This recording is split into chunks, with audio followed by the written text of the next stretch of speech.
Descriptors are basically a set of things that you need per server to use them. So you've got some public key information, you have IP addresses, you have port number, et cetera, right? You put them up, the servers all consents, although I've been told I shouldn't use the word consents. I will go with consents anyway. You know, I Googled it, it was there, therefore it exists. They take that, they sign that. Every user has the public keys for those servers embedded in the binary. So what that means is those trusted directory authorities are actually baked into your Tor client. You can change them if you want. You shouldn't, but you can. And I run one of the Tor directory authorities. There is transparency about who runs them, so it's not just like a shadowy cabal. It's people who really care, who are active in development. And we make these signatures on an hourly basis, and we push out a cache, a list of the consensus, to a bunch of other Tor servers. And if you've ever connected, you can simply pull down that list. If you haven't, you connect to a directory authority. You could get it via email. There's other things you could do. But in general, you get this list, you verify it, and then you choose which path. Unfortunately, because you get that full list, that makes it exceptionally easy to block, right? Because what the Chinese government has done, and I'll go into this in a minute, is they've done just that, right? They take the list and they block it. So other things that seem to be the case that are a little bit frustrating but easy to work around include our website is being blocked in a lot of places, right? That was an understatement. I gave a talk in Canada at a conference center in Vancouver, and I said to everyone in the audience, like, all right, everybody in the audience who doesn't have Tor on your computer, like, why don't you just, download this and we'll get going. And at the end of the talk, if you haven't figured it out, I'll walk through it with you and we can get it all set up. A couple of people raised their hand and said, I'm having trouble downloading Tor. I thought that censorship was just a problem in other places.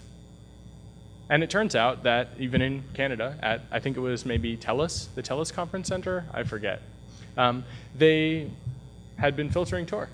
And so trying to reach the Tor website at this conference center where I was invited to give a talk about Tor, I was unable to actually get those people there.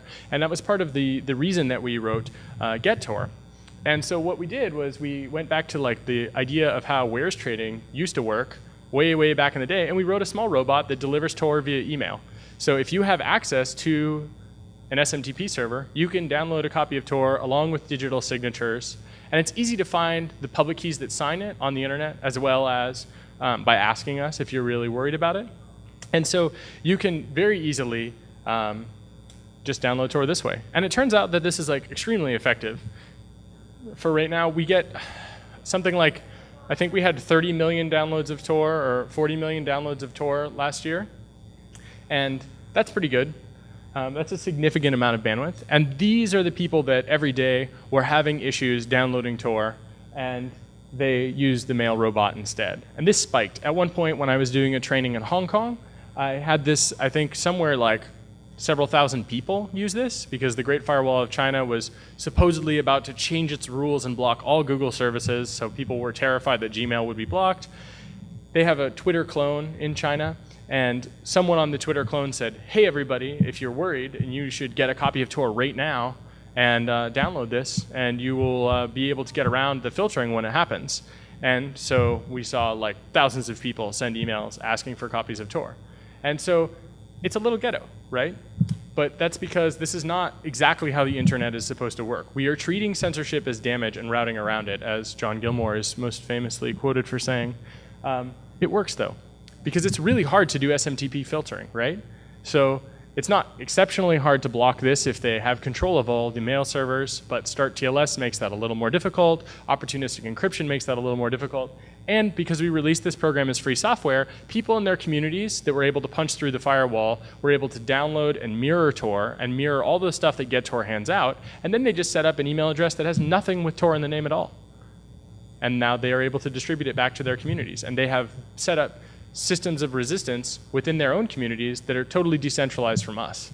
So these are just statistics of people that have been using it lately through us. Unfortunately, this brings about a couple serious problems. One is that people realized, the censors in this case in certain countries, that it was a necessity to actually block the protocol itself. Just blocking the website was not working, and they recognized that. So there's a couple unintended consequences that happen here that are quite amusing. Namely, it appears that if you are running a Tor server and you need to connect to Baidu, you can never connect to Baidu because the firewall doesn't think about you in a bidirectional way, or if it does, they've set the rules up to drop your packets. But they say, oh, that's a Tor server. Someone's trying to make a connection to a Tor server, even though it's actually a user on the Tor server that is using it for general web browsing. So every Tor server, including my home internet connection, instantly dropped off the internet for connecting to China, which was quite hilarious. Which, in this case, I'm lucky. It wasn't my whole apartment building that dropped off the internet because they specifically filtered the IP address and the port number. And then that was for connecting out to me. But my IP for everything connecting into China was filtered, but it wasn't the net block. So I'd re-DHCP'd and we started again. And I think that is a very frustrating reality, but that's okay. We can work around that because we can change and we can adapt. It's a peer-to-peer network, so it's like self-healing, right? So if we change our IP address, then they have to update their rules. So there is, of course, a hope, so to speak, which is that all of the blocking initiatives that happen right now rely on the fact that they have some piece of information that allows them to filter, right? So generally that's an IP address and a port number, but maybe it's just an IP address or a net block. So we built a darknet, and the darknet is called bridging, and it's very simple. It works like this. Alice wants to send a message to Bob, but some of the Bobs she wants to talk to are blocked. So instead, she talks to Bob the Bridge, and Bob the Bridge is a Tor relay that is not in the public directory. And so now, I just helped the journalist who's working in China to set this up. I set up a private bridge for him, which will basically never be discovered by the Chinese. And Bob the Bridge is going to help that journalist to connect from Beijing, or wherever he happens to be, and into the normal Tor network. So now he gets all the properties of Tor, and he doesn't have to trust me with any of the stuff he's doing. I don't know which newspaper he works for, or what he's doing, or anything. I just sympathize with the idea of trying to speak freely.